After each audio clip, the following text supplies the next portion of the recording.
भारतीय रेल सिर्फ यात्रा का माध्यम नहीं बल्कि देश की जीवन रेखा है और अब इसे और अधिक सुरक्षित, आरामदायक और स्मार्ट बनाया जा रहा है। अमृत भारत वर्जन 2.0 को प्रधानमंत्री नरेंद्र मोदी 24 अप्रैल को सहरसा से लोकमान्य तिलक टर्मिनस के लिए हरी झंडी दिखाकर रवाना करेंगे। और इस पर ज्यादा जानकारी के लिए हमारे रेलवे बोर्ड के प्रवक्ता दिलीप कुमार जी हमारे साथ हैं। तो चलिए सर से हम विस्तार से जानते हैं कि अमृत भारत ट्रेन की फीचर्स क्या है, इसमें क्या कुछ सुविधाएं उपलब्ध करवाई जा रही हैं। देश में मिडिल क्लास और अंत्योदय क्लास के लिए खासतौर पर अमृत भारत एक्सप्रेस का निर्माण किया गया है।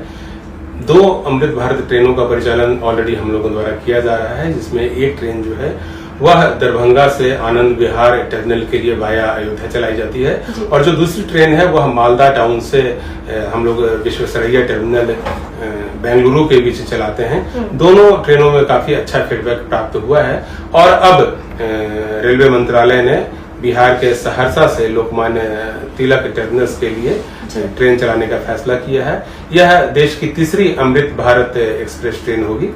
Amrit Bharat made in India अभियान के तहत बनाई गई एक ट्रेन है और इंटीग्रेटेड कोच फैक्ट्री जो है हमारा चेन्नई में, वहां पर यह ट्रेन बनाया गया है।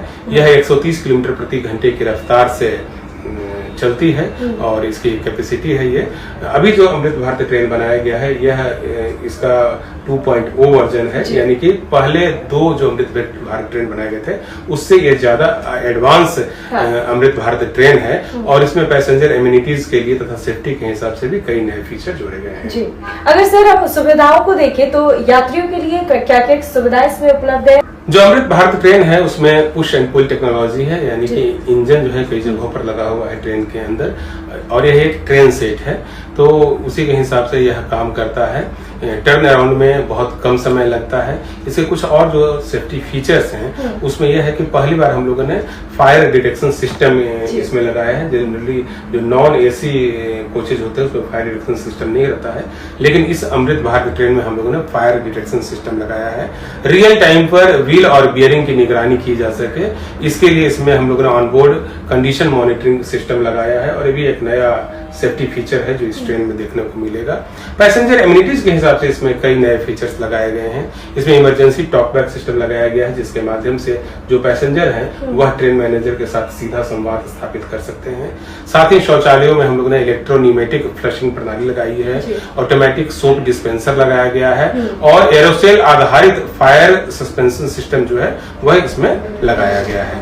मोबाइल होल्डर इसमें दिया गया है प्रत्येक यात्री के लिए और साथ ही फोल्डेबल वाटर बॉटल होल्डर भी जो है इसमें लगाया गया है।